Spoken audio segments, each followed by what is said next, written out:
you doing? You can just turn around. Hai Wak, kali ini gue bakalan bahas film yang berjudul The Night Clerk yang rilis tahun 2020. Menceritakan tentang seorang pria yang memiliki sebuah kekurangan, namun dia dihadapkan dalam sebuah pembunuhan di sebuah hotel di mana tempat dia bekerja, Wak. Video ini mengandung spoiler, so buat kalian yang gak terlalu suka bisa skip aja ya, Wak. Dan langsung saja, kita mulai bongkar alur filmnya.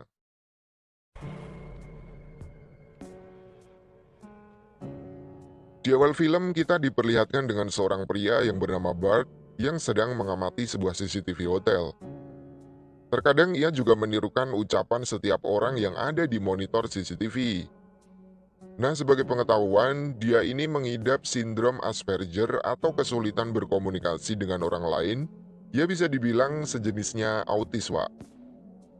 Pada suatu hari saat Bart bekerja, ia kedatangan seorang tamu wanita. Bart langsung mempraktekkan apa yang ia pelajari lewat CCTV agar tidak terjadi rasa canggung. Namun wanita ini seakan mengerti kekurangan Bart dan memahaminya, yang membuat Bart menjadi tertarik dengan kebaikan wanita tersebut. Yang akhirnya, Bart memberikan kamar yang cukup lumayan murah, Wak. Ya, anggap aja include pajak. Yang niat sebenarnya, Bart mengganti ke kamar lain yang sudah ia pasangi CCTV untuk memata-matai tante-tante ini, Wak. Kemudian wanita tersebut langsung masuk ke kamarnya. Di sini Bart juga langsung membuka laptopnya dan melihat kondisi kamar si wanita dengan CCTV-nya. Hey, Bart. Tetapi teman kerja Bart yang bernama Jack datang yang membuat Bart kaget. Jack juga mengira kalau Bart sedang menonton film dewasa. Dan kedatangan Jack ini menandakan shift Bart telah usai. Nah, saat sampai di rumah, Bart melanjutkan acara ngintipnya lagi. Tiba-tiba wanita itu didatangi seorang pria. Awalnya Bart mengira pria tersebut adalah seorang penjahat, namun pria itu kenal sekali dengan si wanita, Wak. Dan Bart menikmati adegan dalam video tersebut dengan menirukan ucapan-ucapannya. Tetapi tiba-tiba terjadi perkelahian di video tersebut. Terlihat si wanita seakan menginginkan sebuah hubungan yang lebih dari sekedar teman ngamar, Wak. Namun, seakan si pria tak mau jika hubungan mereka didasarkan atas rasa cinta. Which is true ya. Dan kemudian si pria memukul wanita hingga terjatuh ke ranjang. Dan terlihat pistol terjatuh ke lantai kamar. Bart yang panik mencoba menghubungi Jack yang sedang shift malam. Niatnya diurungkan karena bisa ketahuan kalau ia memasang CCTV di kamar hotel tanpa izin. Bart pun langsung kembali datang ke hotel untuk membantu. Ia mendatangi kamar dan tiba-tiba terdengar suara tembakan, Wak. Jack yang juga mendengar suara tembakan langsung mendatangi kamar tersebut dan melihat si wanita telah tewas dengan Bart di sampingnya. Jack kemudian panik dan menelpon polisi.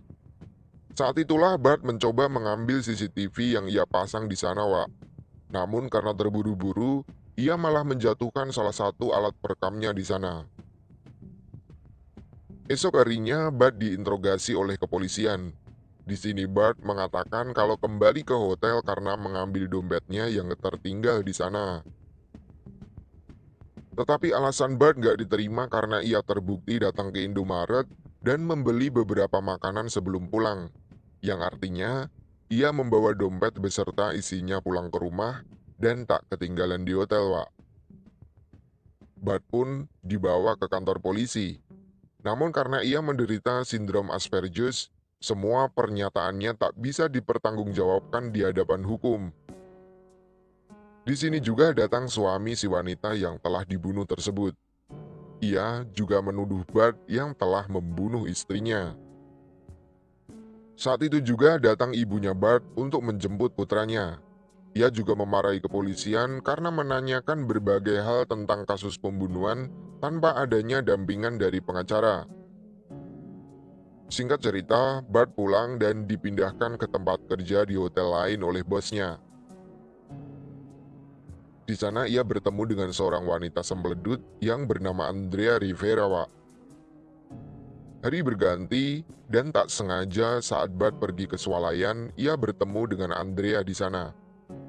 Bart diperlakukan dengan baik, dan Andrea juga menganggap Bart adalah pria yang menyenangkan. Dengan alasan kalau Andrea juga memiliki almarhum saudara lelaki yang memiliki kekurangan seperti Bart. Di sisi lain, polisi yang sedang olah TKP menemukan sebuah memori yang isinya adalah potongan rekaman pembunuhan. Ini adalah kelalaian Bart saat menjatuhkan memori rekamannya, Wak. Nah, hubungan antara Bart dan Andrea semakin hari semakin erat. Bahkan saat Bart menemani Andrea berenang, ia juga dapat tempelan mulut Andrea di sana. Ya, gua juga mau anjing. Nah, Bart pun sangat bahagia atas insiden tersebut. Ia juga mulai memperbaiki penampilannya, Wak. Macak ganteng dengan cukur rambut, pakai parfum mahal, dan membeli mobil yang lebih bagus dari sebelumnya. Tetapi semua sirna, Wak. Saat Bart datang menjemput bidadarinya, ia melihat langsung Andrea yang sedang berada di atas ranjang main catur dengan Dewa Kipas. Bukan. Bart melihat Andrea sedang bersama dengan selingkuhannya, yang ternyata pria itu adalah pembunuh si wanita di kamar hotel, karena terlihat dari tato yang berada di tangannya, atau bisa disebut suami dari si wanita yang terbunuh. Sakit Wak rasanya, si Bart dikhianati oleh Andrea ternyata. Dan saat tiba di rumah, Bart terkejut karena rumahnya sedang disambangi oleh polisi. Dan karena suasana hatinya sedang galau, pikirannya pun kacau dan gak rasional. Dia ngelantur seakan ia yang telah melakukan pembunuhan. Namun si polisi tak percaya begitu saja atas apa yang diucapkan oleh Bart. Scene berganti saat Bart melihat Andrea sedang berkelahi dengan selingkuhannya. Ia pun langsung menolong Andrea. Di sini Andrea juga heran bagaimana Bart bisa datang tepat waktu mengingat dia sudah tak bekerja di hotel tersebut. Bart pun membongkar semuanya dan memberitahu jika ia menyimpan alat perekam. Bart juga menjelaskan kalau selingkuhannya adalah seorang pembunuh. Dan akhirnya mereka pun menghabiskan malam bersama dan bobok bareng, Wak.